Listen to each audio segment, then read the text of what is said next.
Good evening, everyone. Welcome to Ontario Nature's webinar on land stewardship. Thank you, everyone, for joining us tonight. My name is Leslie Rudy. I am the Nature Network organizer at Ontario Nature. I see from the list of participants here that I know many of you through the Nature Network, and many of you are members of the Nature Network. So hello to you and welcome, and nice to meet those of you that I don't know. So I'm just going to do a little bit of housekeeping before I turn it over to our main presenters. First, you should have got a notice when you came in that this webinar is being recorded. Unless you ask a question, your name and face will not be included in that recording. And also just to let you know that the recording will be shared after the webinar. In a few days, you'll get an email that has the recording in it, so you'll be able to watch it again and share it if there's anything that you missed or wanted to go over again. And you can share it with other members of your organization as well. That's absolutely no problem. So if you do have any questions for our panelists, we're going to hold them all till the end. So please put those in the Q&A. You can use the chat if you want to say hi to each other and things like that. Introduce yourself if you'd like. But for questions that are intended for the panelists, please put those in the Q&A and I'll moderate that at the end. Now, the next thing that I would like to do is to give a land acknowledgement. So I'm located in Kingston, Ontario, and I would like to recognize that this is the traditional territory of the Haudenosaunee, Huron-Wendat, and Anishinaabe people.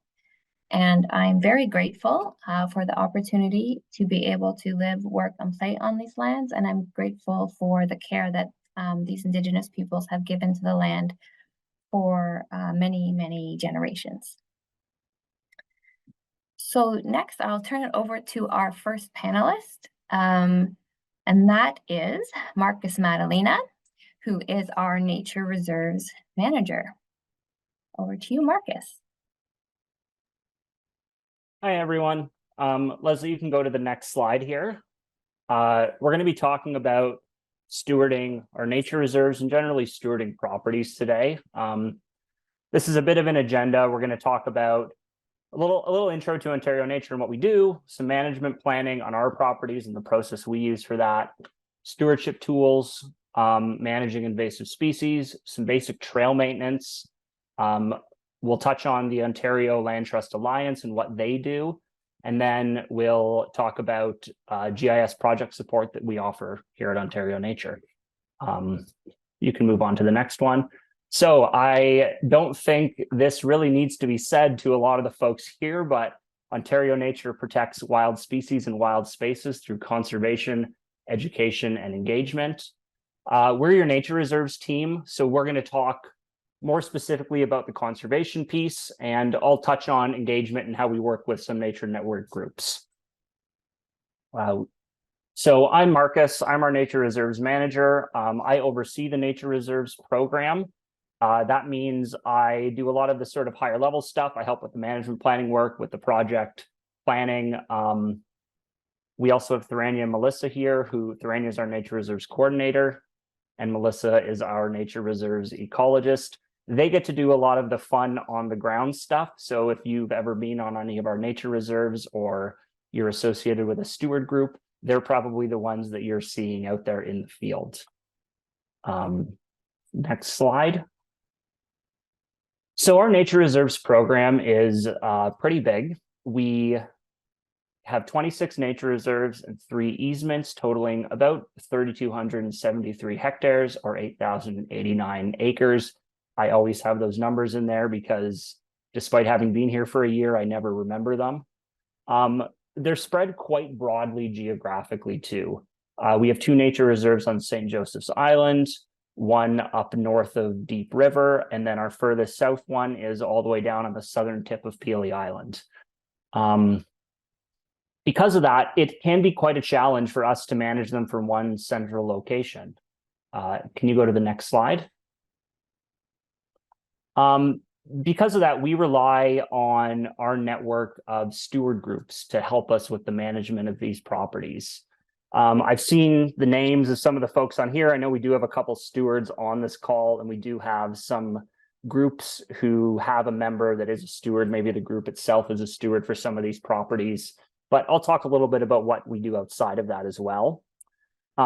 So the steward groups typically visit the properties between 1 and 3 times annually.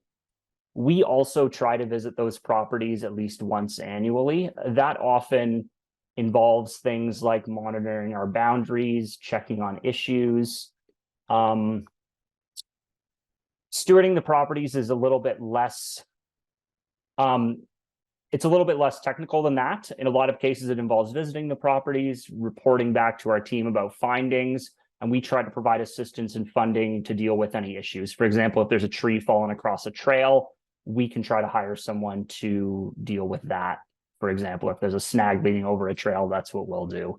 So between us and the stewards, though the activities vary widely by nature reserve, typically they include things like monitoring property boundaries, some trail maintenance work. Depending on the property, there may be species at risk or rare species surveys. An example of that, one of our steward groups in southwestern Ontario has some very keen birders, and so they do some rare bird surveys on the property that they steward, and we try to join them for those when we're able to. We have a couple of ongoing monitoring programs too.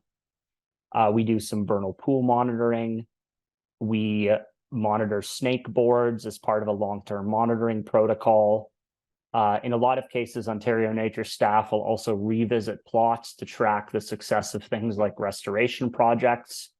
And the fun bit that I get to go to is running events or surveys. And I'll talk about that when we get into management planning a bit. But really, the way that we steward these properties is pretty specific to the property. In cases where we have ongoing restoration work, Sydenham River Nature Reserve is a good example of that. We're restoring some old field habitat into meadow and forest. So we're a lot more active there in running planting events and doing follow-up survey work than we would be somewhere like Haymarsh or Walwark, which are wetlands on St. Joseph Island that don't require the same level of restoration or care in a sense. So it varies quite widely, and we also try to tailor the experience of our property stewards to what they're interested in. So we have some groups, like I said, that are interested in birding that will do more of that. We have some groups that are very interested in trail maintenance, so they'll do the trail maintenance for the properties. We try to make it a unique experience, and we're always looking for new stewards. So if what we're talking about today is of interest to you, feel free to reach out afterwards, and we can connect you with the existing steward group. Next slide.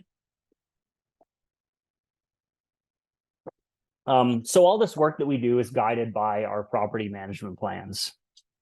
I'll use Lost Bay here as an example. This is a property in Eastern Ontario, just north of Gananoque.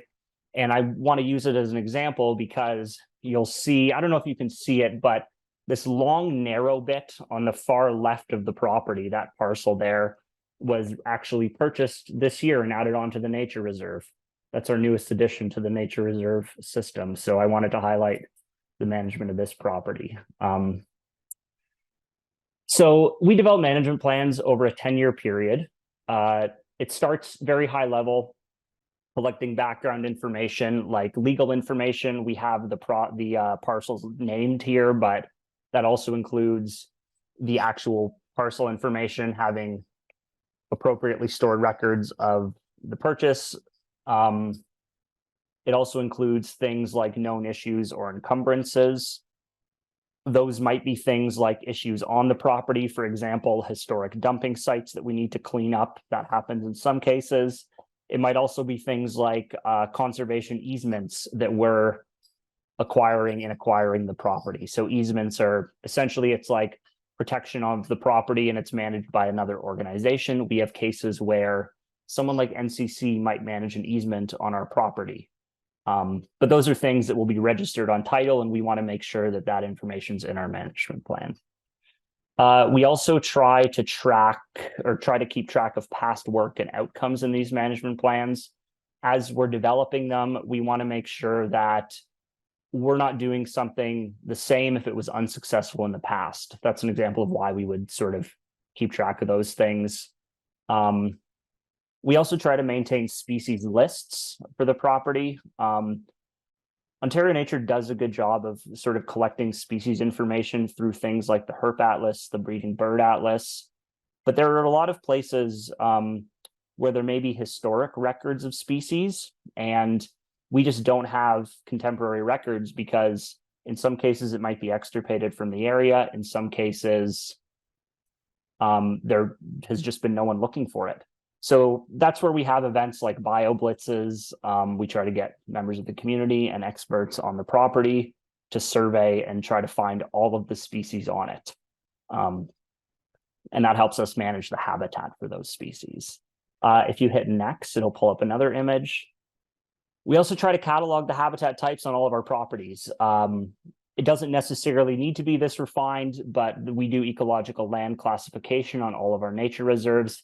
And for those of you who don't know what it is, ecological land classification, or ELC, is essentially a system of classifying all of the different habitat types. So that helps us identify what's there, whether it's continuous forest or not. In this case, it is, whether there's any habitat that's suitable for rare or unique species, and anything that warrants specific conservation when we're doing these management plans. You can go to the next slide. So for this property, we have several different conservation targets that have been developed from that information. And the conservation targets that we use for our management plans are generally very broad. They're overarching. We try to stay away from species-specific targets. When you go down that route, it's easy to sort of manage the whole property for one species. We instead try to look at habitat and sort of maintaining the habitat that is suitable for that species. So one of the targets here is conservation of the wetland. You can see there's some provincially significant wetland in the area. And if you go to the next slide, forest conservation is also one of the targets here because this is a block of relatively intact forest surrounding this lake here. So these are quite broad, but internally we use more refined things called key ecological indicators. So these might include things like X percentage of native species, absence or a low percentage of invasive species, something like that would be applicable to the wetland, where, for example, Phragmites is an issue in a lot of wetlands. An indicator might be its absence, and if that wetland doesn't have it, it's a healthy system. You can hit next.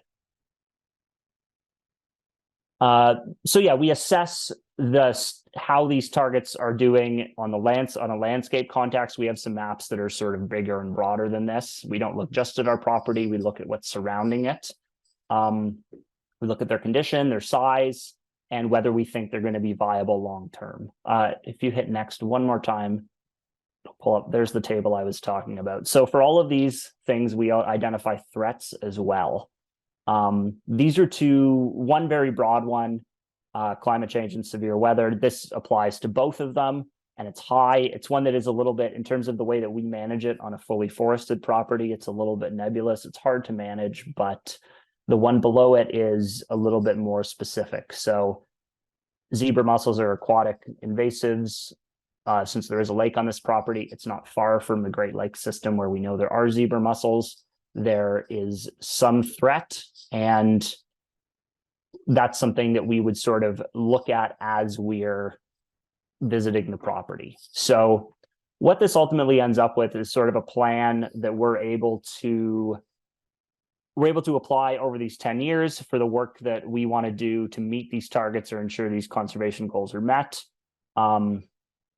So that lets us, essentially we can plan our work year to year, we can plan it long-term, and we develop a budget alongside that. It isn't necessarily followed to the dollar and cent, but it lets us plan how many trips we need to make in a certain year, whether we need to look for funding to buy any equipment or do any work. And it ultimately has everything in one place where we can look at the property long term, or at least beyond the time scale of the current year we're working in. So that's a very broad overview, but I'll turn things over to Franny to talk about stewardship tools and what this looks like on the ground. Thanks, Marcus.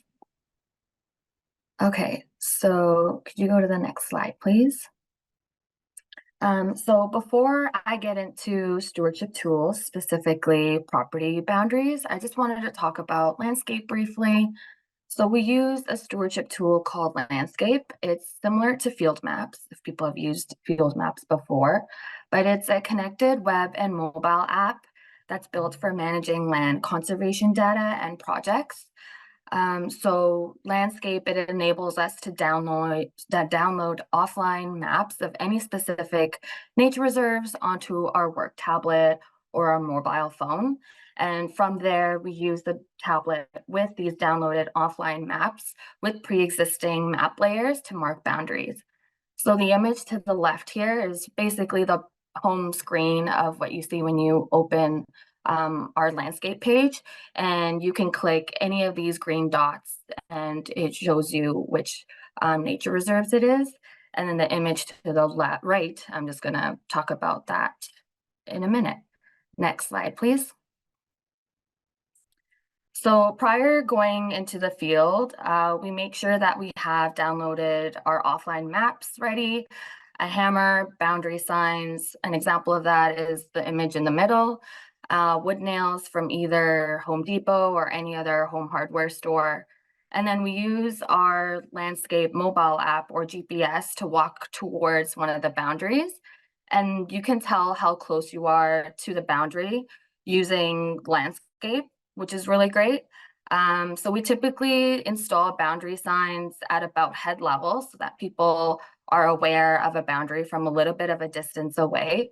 And the distance between each boundary sign, it's really up to your discretion. But this is all subjective, so you can feel free to do what makes sense to you and the surroundings. And if you see the image on the right here with all the boundary there on the one side, you can see there's a little bit of an overlap with these signs. Well, that's because the neighbor north of us on A-Line Road, they like to use their ATVs onto our property. So we've installed more boundary signs there in high traffic areas just so that they're aware they're heading into our property. But we usually aim to install boundary signs on trees that are a little bit more mature and trees that aren't considered snags because eventually they will fall down. But once that's complete, we take a picture of the installed boundary sign, and Landscape, it actually automatically creates a GPS point for this. And this is how we're able to create this map of all the boundary signs that were installed to the image on the right. And maps, they're such a grateful tool. And this map has demonstrated the fact that I or someone else on my team needs to install more boundary signs in the other areas just for next time. Next slide. So GPS, uses for GPS and GIS data. So we all know that GPS is a really useful tool. GPS or GIS data, it's very invaluable for tracking and monitoring wildlife, especially endangered species, and some programs that individuals use include ArcMap, ArcGIS, and ArcGIS Pro. Well, I'm going to do a quick poll, but I can't really see everybody, but raise your hand if you consider yourself a beginner. I also consider myself a beginner. How many hands do we see? Oh, I can see how many people have raised their hands. I did not know that. Awesome. Okay, great. So we have a few there. How many people consider themselves an intermediate, at intermediate level? Okay, a little bit. Okay, not too low. And expert levels. Who are the experts in the room? Okay, quite a few experts. But if there is an interest in GIS services, there may be an opportunity for Ontario Nature to support our nature network, depending on what it is. But we'll talk about it in further detail. But these are all connected. GIS, they're all connected to landscape or field maps, and they're also used for marking boundaries, marking hazards, including dumping or harvesting that you may witness in the field. It's also used for a lot of fieldwork protocols, including ecological land classification. And so the image to the right here, you can see my tracked polylines. So the bluish purple lines, they're basically where the field technician and I walked last summer. We don't go to the property too often, but for the next person who will go, they have an idea of where they should go. All of our nature reserves are in varying sizes, and we can't always explore every little nook and cranny when we go. So this is just a great way for GPS and GIS data to help us with that. So, and another way that GPS helps us is with, or GIS helps us is with historical data. Most counties, they have a GIS portal to view historical imagery. Next slide. So species list, maintaining databases. So there are a lot of flora and fauna species that we collect at Ontario Nature. So maintaining an organized species list is a must, whether it's in the field or entering data, keeping it all in one organized folder, using paper clips to prevent loose sheets. It's really the little things that matter, and they do go hand in hand. And in terms of maintaining databases on your laptop or computer, we like to use Microsoft Excel with clear subheadings to maintain our species list. And there are a lot of formulas available to make your life easier and some shortcuts available on YouTube. So in this image here, we have taxon, scientific name, common name, the date, month, year, the lat and longitude, which datum you used, accuracy. We usually use meters for accuracy, types of observation. I like that we have 3 different types of observation: traveling, intentional, and stationary. Source, so we have people that use eBird, iNaturalist, and we also do our site visits in person. So those are varying sources, and the name of the nature reserve. What I like about this is that it's very clear, and beside, at the end of every subheading, you see a little arrow pointing downwards. You can actually use that filter system to filter through whatever you need. For example, if I wanted to filter through any data about, bald eagles prior to the year 2015, I could do that on Microsoft Excel. And it does also save a lot of time, which is great. So eventually we use any information on our species list, especially species at risk information for updating our management plans, funding reports, and grants. And then eventually we send out these tracked species to NHIC, which is the Natural Heritage Information Center, which tracks the province's overall biodiversity. And another thing I'd like to note is that it's also really important that quality assurance is being done time to time.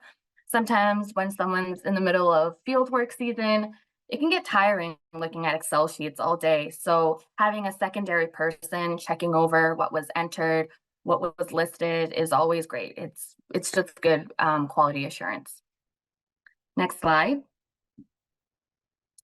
Yeah, so remember how I keep mentioning landscape? Yeah, I just want to mention that we're not a paid ambassador or anything, but we just like using landscape. But we also happen to use landscape for record keeping. This includes acquisition and stewardship files. And what's great about landscape is that there's associated documents and contact information under each nature reserve, which keeps everything really organized and straightforward. So here we have on the left just an image of an acquisition file for one of our nature reserves, and all the details are there, which is nice and straightforward in case we need it for a grant or when we're in a rush. And we also have something called SharePoint, which we use, and that's another online database, and that's where we file all of our other important ecological data, including our species list. So we have our records both digitized, and we also have paper files stored in our main office. So it really depends on how you organize them, but you just make sure there's no room for redundancy, because that can get things a little confusing. And it's also really important to have multiple backups, and if necessary, having certain files accessible to more than one person. And now I'm going to pass it off to Melissa, who will talk about invasive species.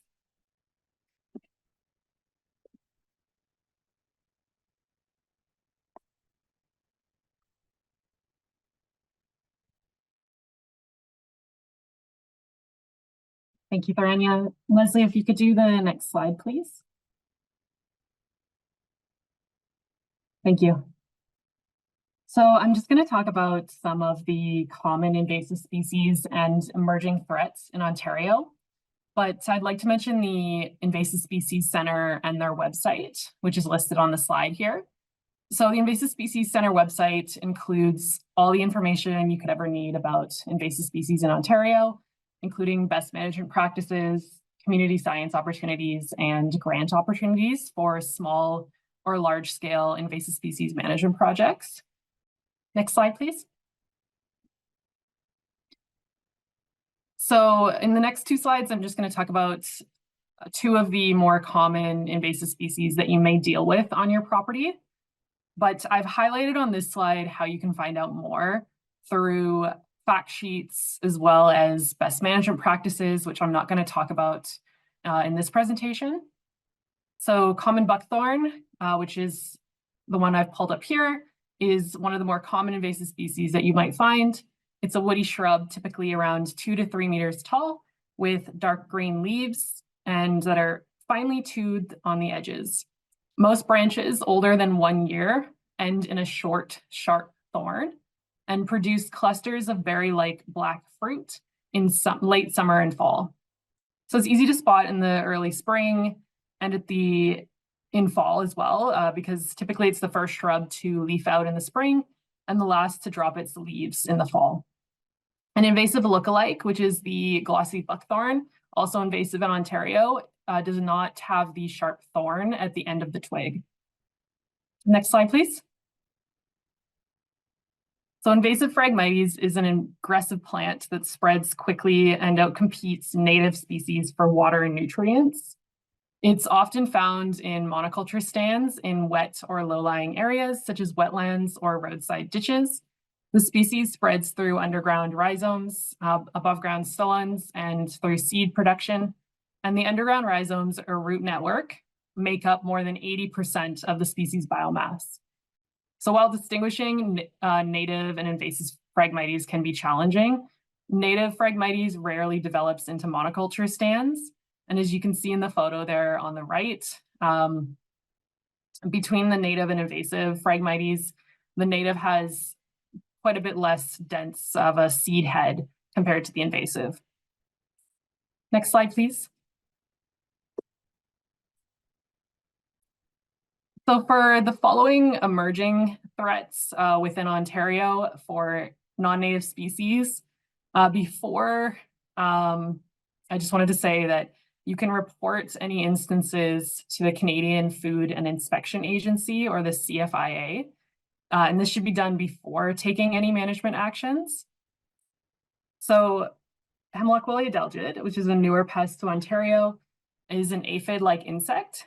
As of October 2023, the affected areas include areas around Niagara and Hamilton.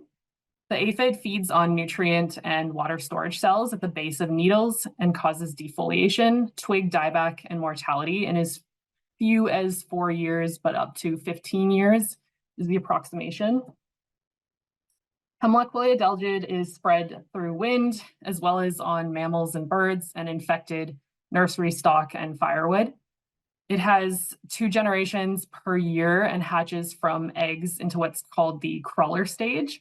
So that first photo there is the aphid crawlers in the red circle. So they're very tiny. And the highest risk period for the spread of crawlers as well as eggs is from April to the end of September. So a way to monitor these species is to check the underside of hemlock branches on either side of a hemlock tree for eggs or nymphs, and any branches that you find on the ground surrounding the tree, because if you have a taller tree, you won't be able to see the underside of the branches. And this can help identify early infestation. Next, please.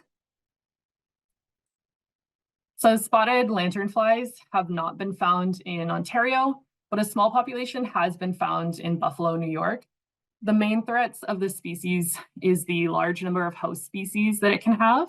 Over 70 potential host species have been recorded, including many native trees, and adults mainly feed on tree of heaven or willows. It lays its egg masses in October, which you can see uncovered there in the photo.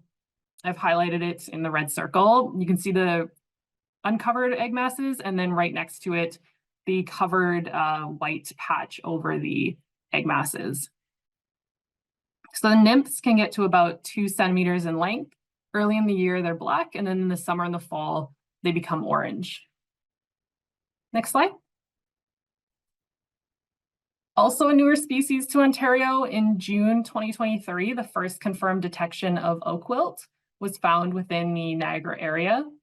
Oak wilt is a vascular disease of oak trees caused by a fungus, and this fungus grows on the outer sapwood of oak trees, restricting the flow of water and nutrients through the tree. Some oak species, including red, black, and pin oak, are more vulnerable and can die within a year of infection. White oak and bur oak are less susceptible. So the fungus can spread naturally in 2 ways, above ground or below ground. When a diseased red oak dies, the fungus produces sporulating mats on the dead trees. However, these mats aren't actually found on living trees or on white trees, only on the dead red oak trees. So bark beetles then feed on these fungal mats and pick up spores on their bodies, which they then carry from the infected tree to wounds on healthy trees.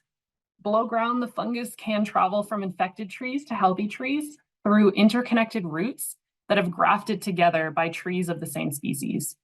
The fungus tends to survive on the above ground parts of the infected tree for up to 1 year after the tree has died. However, the fungus can survive considerably longer than this on the below ground roots of the tree. So in this slide, I show all the different signs and symptoms. From the left, you have the leaf wilt, and then after that is the spore mat, and then the crack that the spore mat causes in the bark when it pushes outwards on the bark. So if you do see these cracks on a dead red oak tree, you can contact the CFIA to test it, and always make sure you contact the CFIA before managing for oak wilt. Because like I said, a lot of it can be underneath the ground, and you have to remove all of the roots, including whatever it's grafted onto, in order to remove the infection. Okay, next slide, please.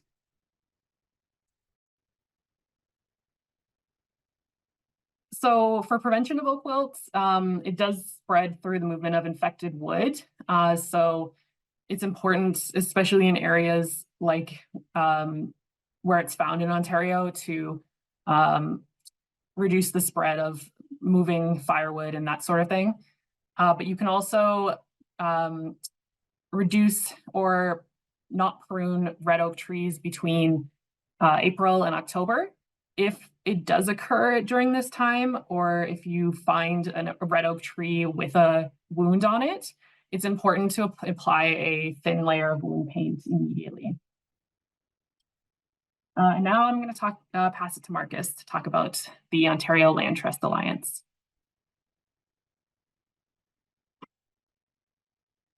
Awesome. Thanks, Mel.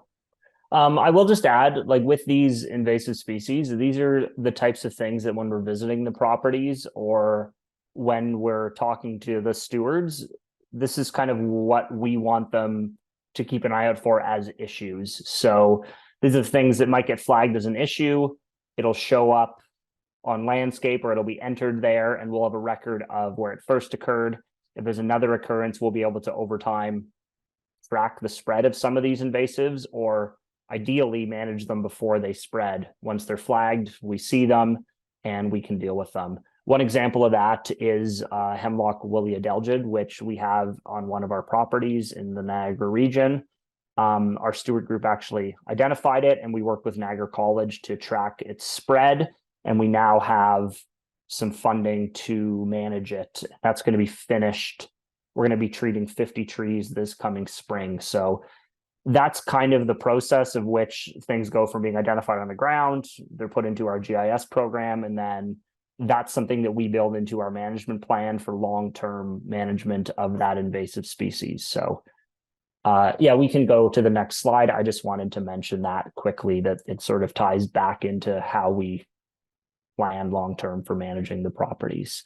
So before we go back to Melissa, I just wanted to briefly mention the Ontario Land Trust Alliance. I don't know if folks have heard of OLTA, but they're a registered charity focused on providing community knowledge sharing support to land trusts and other groups committed to land conservation across Ontario. So one great thing they do is connect to land trusts. They have an annual conference that I actually went to for the first time this year, where land trusts from all across the province, as well as provinces like New Brunswick and Nova Scotia that don't have their own sort of land trust collective body, attend. You're able to sort of meet, talk about different challenges that groups are facing. It's just really nice to be able to sort of talk through some of these issues that we're dealing with. And I find it's rare you go to a conference where all of the topics and all the presentations are something that you want to attend. So they also provide resources for best practices and for standardizing operations.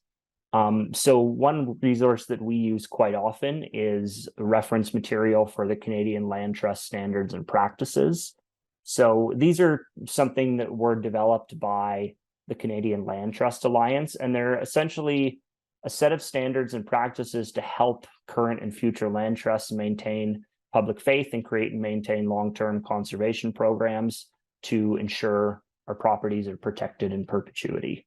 So they're, in essence, a list of ethical and technical guidelines revolving around the responsible running of a land trust organization. So we're in the process of developing internal protocols that address all of these things, and other land trusts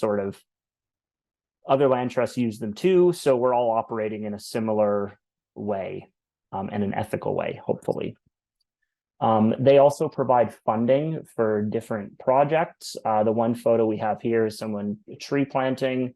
This was a funding that was received through them and is ongoing for the next couple of years for restoration work at Sydenham River, which I mentioned earlier. And they partner on research and stewardship projects. The other photo here is one of our stewards setting up a bat monitoring station. This is a project that we've partnered with them on because they're looking for monitoring locations to capture potential habitat for several different species. So they work with different land trusts to find that, and it helps us because we get that information and it can contribute to how we manage the property. They also provide training and support. So they have a lot of different programs. They have things like programs to engage new Canadians with nature, capacity building programs for land trust and conservation organizations. I don't want to go through the whole list, but have a look at their website because they do some really interesting work, and it's nice to have an organization that sort of collaborates with all of these different land trusts in Ontario. Yeah, I can turn things back over to Melissa now.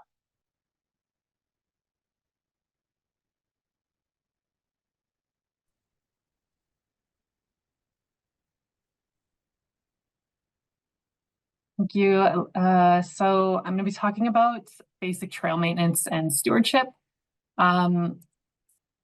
So we work with a trail expert to ensure trails are created that are viable long-term.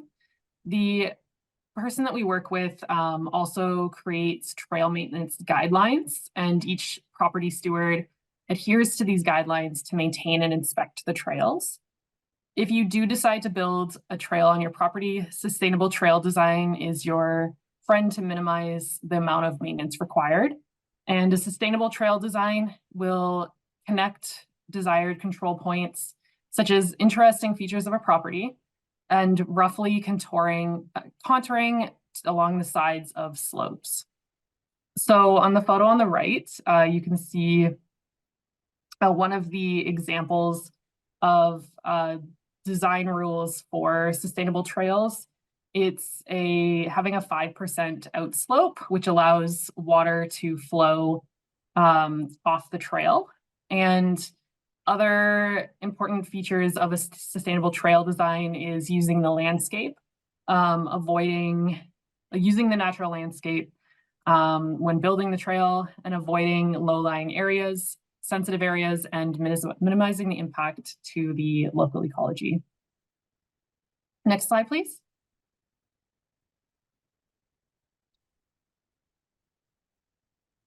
So the Occupiers Liability Act places a duty of care on owners of the property to take reasonable care to ensure that all those who enter the premises remain safe.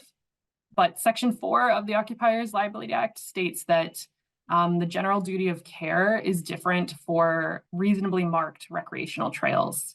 So for these trails, the user is taken to assume all risks willingly, and these must be marked trails for it to fall within protection. It's recommended that trail signs include a recreational trail within the name and designation on their signs to lower this duty of care. And that when an area of the trail or pathway is known to be dangerous, that the owner, and if the owner fails to take steps to address the danger, then it may be considered reckless disregard. So again, it's important to have these marked trails and appropriate signage. These are just some examples of what we have, as well as we have been implementing the Bruce Trail Conservancy's trail standards for ours, for marking our trails. And this will, again, help with that duty to care. Next slide, please. So prohibiting access to the property can be as simple as having a no trespassing sign at known access points. But we also use boundary signs, as Thorenya was talking about. And then we have signs like the end of trail signs and our permitted uses signs as well. So these permitted uses signs for our properties that do allow public access on the trails would include things like whether or not dogs are allowed or not, whether we allow cross-country skiing and that sort of thing. And then we also have these separate signs for our properties that we do not allow the public on, just to differentiate them. The next slide, please. So when conducting trail inspections, some of the more significant tree hazards to look out for are broken tops, especially if adjacent branches are unhealthy, lean to the trees, root damage, and cracks on branches, which can indicate internal decay. Cracks have a high failure potential if the crack goes completely through the stem or branch, or if the stem has a crack in contact with another defect, like a canker. So we recommend not to take down a tree next to a trail unless it's completely dead or it presents a significant hazard. Alternatively, we recommend preventing decay through pruning, and pruning can be done at a 90-degree angle and ensuring that the branch collar is preserved to allow for regrowth. So only trained personnel should remove hazards, and we recommend that they have a chainsaw license as well. And I think that's the end of my slides.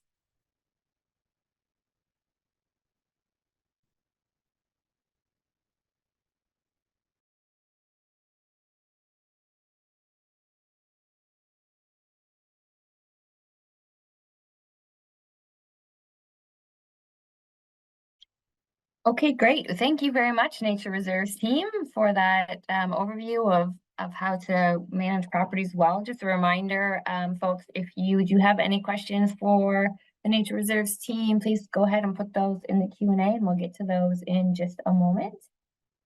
Before we do that, a couple of things that I'd like to bring to your attention. So the first is a GIS project support. So this is a project that's being developed. It is not quite available yet, but we just wanted to give you a heads up that we do have a plan to pilot a project where our Ontario Nature GIS coordinator may be available to help nature network groups with some GIS needs, such as boundary marking, habitat mapping, those kind of things, just like the nature reserves team showed. There will be a fee for it, but it'll be a very reasonable fee. So those details are going to be coming out in probably about a month or two. So watch for an email from me about that. But we just wanted to let you know that there might be that service available in the near future. And if you did have any sort of questions at this stage, you can email Graham, whose email is there on the slide. But like we said, it's still in development, and we will get more details soon. And the other thing that I wanted to mention is that we do have a date for our next webinar, which will be on insurance and our group insurance program and what kind of insurance needs nature network groups might need. So that is planned to be March 13th, and more details about that will be coming soon, but do mark March 13th in your calendars. So I'm just going to stop sharing my screen here in a moment, and we can get to the Q&A. So we will moderate those questions. By the way, if you do think of questions later, you can just email me, and I'll put, for those of you that don't know me, I will put my email address in the chat, and I can forward those questions to the Nature Reserves team later if you do think of anything beyond this webinar time period. Okay, so the first thing is just sort of more of a comment, I guess, that just to let everyone know that there's also Ontario Invasive Plant Council. I don't know if anybody wants to speak to that, or if Melissa or anyone knows about them and can speak to that. Yeah, I can say a few words about it. We should have mentioned that we do definitely use their best management practices. And I think if you're dealing with invasive species, that's one of the first places to look for sort of learning about the species and learning about some of the different management techniques. They have quite comprehensive management strategies developed for a number of species in Ontario, and it's a great resource. Right. And there's a couple of questions that were just answered directly in the Q&A. I just wanted to bring them up for everyone in case not everybody's following those. So one was sort of about buckthorn and managing that, and using pesticides as a way to manage that. So if anybody has comments on that. I can say a few more words about that as well. I'm not sure, as far as a direct answer to the question, I'm not sure where you would purchase Class 9 pesticides. I've not used them for buckthorn control, but one thing that we're trying out and might be worth looking into is Lolicide chondro. It's a product developed by Bioforest, and it's a fungal treatment that can be applied to the stems of buckthorn. I don't remember the exact mechanism. It's been a little while since I've read it, but essentially the fungus it's a pathogen specific to buckthorn and that consumes the stumps and prevents regrowth. So the idea is the first couple of years as regrowth starts, this fungus consumes the regrowth, and then the plant won't continue to regrow after that. So that might be an option, at least something you could look into if you're talking about sort of applying it to cut stems. Thank you, Marcus. I just put my email there in the chat, as I said I would, in case you have questions later. And maybe I can get one of you guys to just copy in the information for the ULTA resources as well, just in case somebody's not seeing them in the Q&A. It was asked where those ULTA resources can be found, and I have that open right now, so I will send the resource library to everyone, and I'll send their homepage. Perfect, thank you.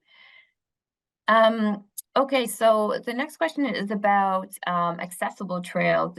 Um, do we have any comments, I guess, on trail accessibility? I know that's something that you folks have been working on at some of the nature reserves. I mean, I'm happy to talk about it. I don't want to answer all the questions, but I can talk a little bit about this, and then if Mel or Thorane, you have anything to add, feel free to. So we have accessible trails at 3 of our nature reserves right now. We have one at HN Crossley, we have one at Petrel Point, which is a boardwalk, and then we have one at Cawthra Mulock, which is sort of a loop out to through the forest out to this area near a pond. So that's one thing that we, especially since the start of the pandemic, have really tried to develop. We do try to develop or improve at least one of our trail systems a year. So we have several different standards of trails that we offer. The accessible trail is sort of the highest standard, and it also has the highest standard of care. We have trails that are, I think they're called, I don't remember the class number, Melissa, you will probably know offhand because you just talked about it, but trails that would be sort of easy to moderate difficulty, and then we have higher difficulty level trails. So we do try to offer those accessible trails and are working on, we would like to see more of them. It's sort of a balance of, we don't want the whole trail network to be accessible because it will be prohibitively expensive. So when we construct them, we try to build them to a location that it might have a viewing platform or a little viewing area, something where you can have at least experience something that you wouldn't be able to otherwise. With those accessible trails too, I will say they're slightly different standards. The one at Cawthra Mulock is a gravel trail. It does have guide ropes and sort of a guide bumper along it on one side. The trail at Petrel Point is a boardwalk, so it's quite easy to access. It also has sort of guides on both sides with sort of a bumper along the edge. And then the one at HN Crossley offers probably a little bit more of a wilderness experience than most accessible trails do. It undulates a bit more and it goes out to a viewing platform over this beautiful fen. So it's something that we're really proud of. We're happy to have these accessible trails, and long term, it would be really nice to have more of them. Thanks, Marcus. I can speak a little bit more on the accessible trails as well. Marcus did cover most of the standards that we use for our accessible trails, but I just wanted to talk a bit more about the maintenance required for them, because they do use different features. Like Marcus said, they use gravel or boardwalk. With our gravel trails, we also have, well, with our boardwalk as well, they also have the boundary on the bottom edge. And then they have the rope as well for people with visibility issues. And these things do take a bit more maintenance in order to ensure that the vegetation is mowed back frequently throughout the year. We find needs to be done like at least once a month with our volunteers, which is something that can be a bit challenging to do. But yeah, if you have any other specific questions, I can answer them in the Q&A. Thanks for that, Melissa. The next question is kind of a technical one that maybe is for Thorane or whoever wants to answer it, but do you connect your landscape with your CRM system for volunteer and stewardship management? And if so, how is that experience? What does CRM stand for again? I'm actually not really sure. Liv, maybe you'll have to elaborate on that.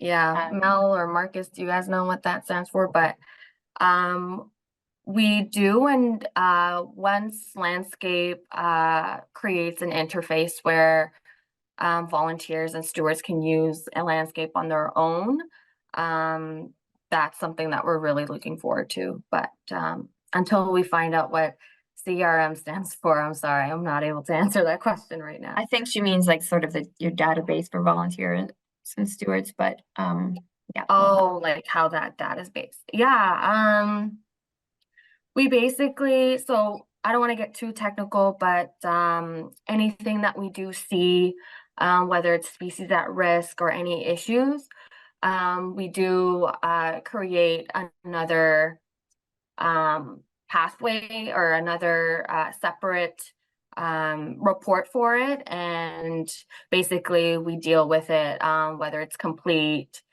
in progress, or completed. And yeah, it's been working. We've been using it for a year and a bit. Yeah, feel free to add on to that.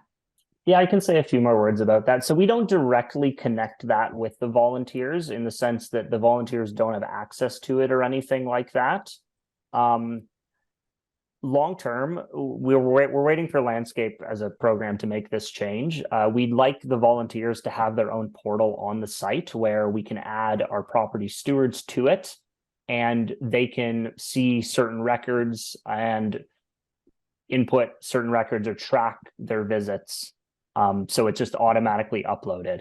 That's one of the things that we sort of deal with is people are really keen to visit the properties, and I'm guilty of this myself, being less keen to input the data afterwards. So long term, we would like to do that, connect the stewards with Landscape. Right now, there's only one portal, so anyone who's on it can see all of the information. And since we use it as a stewardship site and a property management site, that means all of the legal information would also be visible, which we don't want everyone to have access to. So it's not directly connected right now. We would like there to be. Yeah, right now there isn't any settings that do that.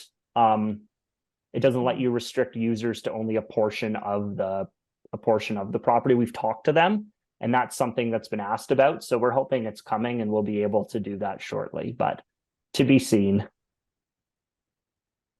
Because I think it would offer a lot of functionality. Like it'd be super helpful, and it would reduce a lot of the computer work that our stewards need to do. So long term, that's what we're hoping for.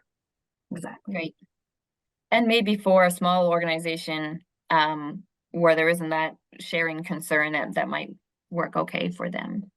Yeah, if you are just using it, I know there's other land trusts that operate it just as a stewardship site. So they don't have the legal information on it. They don't have any of sort of the property records on it. They just have their stewardship information. So if you wanted to use it like that and just have the stewardship information on it, it would be great for that. We just use it in a way that doesn't really work for that. Not yet. And just there was a question that, sorry, I knew Melissa had been answering in text, but there was a question about where you can get that trail signage that you guys showed. So Melissa answered that, that we design and print them ourselves. I don't know if there's a sort of design files or anything that could be shared. Yeah, I'd have to work with the communications team to see if there's anything we can share, any just helpful resources and tips that might help with purchasing those signs too. So if they can just reach out to you, just as a reminder to check into that. Yeah, okay. So Dan, if you just email me that question directly, I'll remind the Nature Reserves team to get that information to you. And another question about invasive plants. So after invasive plant removal, then what do you do? Do you plant native species immediately after, or do you wait? What's the best practice for sort of restoring after invasive removal? Yeah, so all of our invasive removal work, we do try to follow up with some sort of planting into that habitat. It's a little bit context dependent. It depends on the species and the location and how dense it is. But generally, as a rule, we try to, whenever we're applying for funding for invasive species control work, we're applying for planting alongside it. One example, we talked about buckthorn a bit today. So Earlier this year, we did some buckthorn removal work, just of little stems that can be pulled by hand. They don't need to be cut. But into that area, we planted about twice the number of native shrubs. So that is a great point, and it's very important to, anytime you're removing an invasive species, to ensure there will be native species there that can take their place, and also take their place in a time frame that doesn't allow it to be reinvaded by that same invasive. I also saw that John mentioned the Grow Me Instead guide. It's a great resource if folks haven't used it before. Whenever someone is talking about what things to plant in their garden with me, or are asking about how they can naturalize a property and still have it look pretty, that's always the first resource that I send them. So anyone who hasn't looked at that definitely should. And another thing I'd like to add is, let's say you don't have funding to add native species for whatever reason afterward, always use your feet to stomp the soil back in. Any exposed soil will give an opportunity for buckthorn to resprout and regrow again. So anytime there's any exposed soil, just make sure you cover it up back up again. Great. I see Michelle is looking for reprints of the Grow Me Instead, but that was going to have to be a question directly for the Invasive Plant Council. We are not in charge of that, so maybe the two of you can get in touch. If there's any other questions for the panelists, please type them in quickly now. Like I said, you can email me after. Just a reminder, the recording will also be available after. But not seeing any more questions coming up, I will thank everybody for joining us today. Thanks, Marcus, Thorani, and Melissa, for sharing your knowledge with us. Thanks for everybody who joined us to watch, and we look forward to seeing everybody again soon. Have a good night.